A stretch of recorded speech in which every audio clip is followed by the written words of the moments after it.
Fala galera, eu sou o Bruno e no vídeo de hoje nós vamos falar sobre uma noção básica do seu computador, do seu notebook, do seu equipamento que você usa no dia a dia. Muita gente usa o computador todo dia, mas nunca entendeu exatamente como que ele funciona.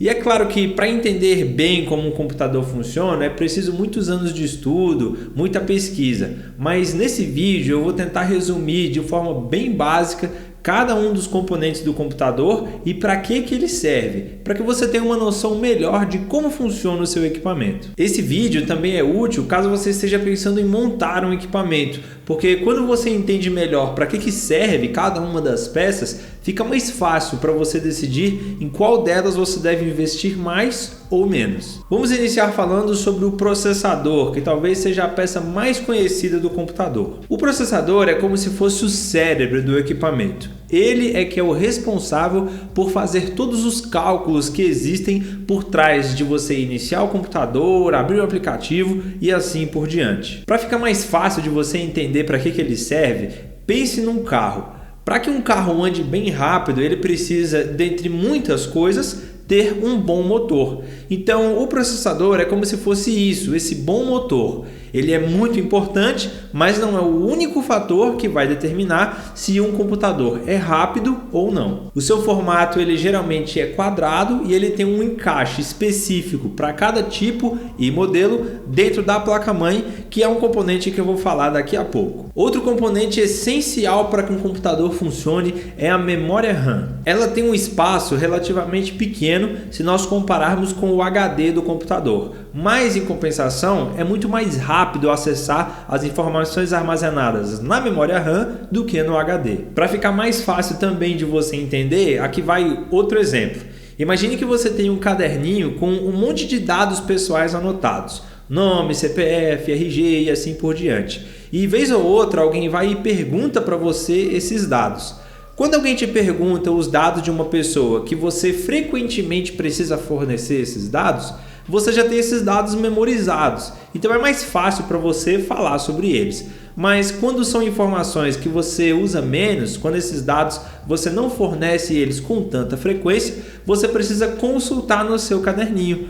Você vai conseguir informar da mesma forma os dados, mas vai demorar mais tempo para você ter essas informações. E assim funciona o computador da mesma forma. Se você abre, por exemplo, um programa, aquelas informações daquele programa precisam ser acessadas com mais frequência. Então o que o computador faz é copiar do seu HD para a memória RAM essas informações para que fique mais fácil e mais rápido de você acessá-las. Falando agora sobre o HD, ele é o livro da ilustração que eu acabei de citar. Ele é mais lento, porém ele é muito maior. E lá no exemplo do carro, a gente comparou o processador ao motor. Então, pensando de novo naquele exemplo, é como se o HD ele fosse o câmbio. Ele é novamente muito importante para que o carro ande rápido, para que o seu computador funcione rápido, mas ele não é a única peça responsável pela performance do seu equipamento. É claro que quanto maior o HD, mais informação você consegue armazenar nele, porém o custo também se torna mais alto. Por isso é importante, antes de você comprar um HD, ponderar para ver que tipo de informações você vai armazenar nele. Documentos geralmente não ocupam muito espaço, como PDFs, planilhas do Excel, documentos do Word, mas arquivos de áudio e especialmente arquivos de vídeo, como filmagens ou então filmes que você baixa na internet, esses ocupam muito espaço. Portanto, seria interessante que caso você foque nesse tipo de arquivo, caso você tenha mais desse tipo específico, você tenha um HD maior para que você consiga armazenar tudo isso ao mesmo tempo e não tenha que ficar deletando umas coisas para poder caber outras. Já a placa de vídeo é uma peça não essencial para quem só deseja utilizar o computador, mas ela é essencial caso você deseje usar o seu computador para jogos. Pode-se dizer que a placa de vídeo é como se fosse um mini computador dentro do seu computador, porque ela tem não só o seu próprio processador, mas como a sua própria memória RAM. A diferença é que o processador e a memória RAM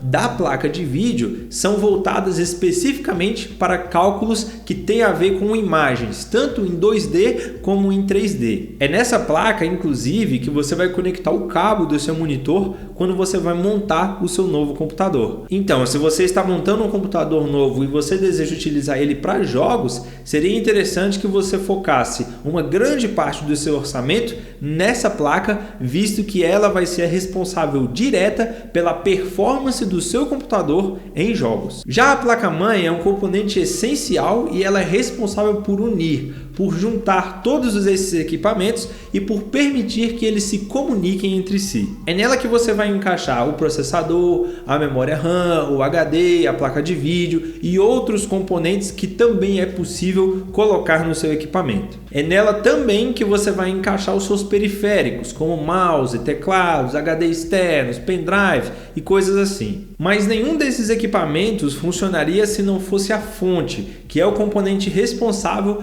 por distribuir a energia elétrica por todos esses componentes que você tem no seu equipamento. Ela faz essa distribuição por converter a energia que vem da tomada, que é a corrente alternada, pela uma energia contínua, pela corrente contínua que é utilizada pelos equipamentos do seu computador.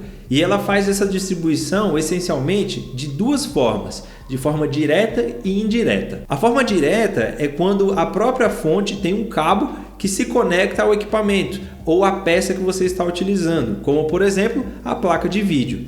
E a forma indireta é quando a fonte ela tem um cabo que se conecta à placa-mãe, que consequentemente distribui a energia, por exemplo, para o processador e para a memória RAM. Como todo o seu computador é componentes eletrônicos, são peças sensíveis que geralmente estão expostas, é quase que essencial que você monte todos esses equipamentos dentro de uma caixa, dentro de um gabinete que vai servir, entre outras coisas, para proteger esses equipamentos. Muitos chamam o gabinete de CPU, mas esse nome não é correto, porque CPU é uma sigla em inglês para processador, que, como nós já vimos, não é a mesma coisa do que o gabinete. Agora que você já tem uma noção melhor de como que funciona cada uma das peças, fica mais fácil para você não só buscar uma manutenção, mas como também você mesmo montar o seu próprio computador. Não é algo muito difícil, com algumas pesquisas, alguns vídeos no YouTube, dando sugestões de como fazer, de que peças comprar, você mesmo pode montar todos os seus equipamentos. Então, da próxima vez que o técnico da família falar sobre alguma peça que está com defeito, você com certeza já vai estar mais antenado e vai entender muito melhor o que ele quer dizer com aquilo. Se você gostou desse vídeo e acha que ele foi esclarecedor para você, já sabe o que fazer. Deixe o seu like, seu comentário, não se esqueça de se inscrever no canal para acompanhar mais vídeos e clique no sininho para que sempre que eu poste um vídeo você fique sabendo. Muito obrigado por ter assistido e até o próximo vídeo.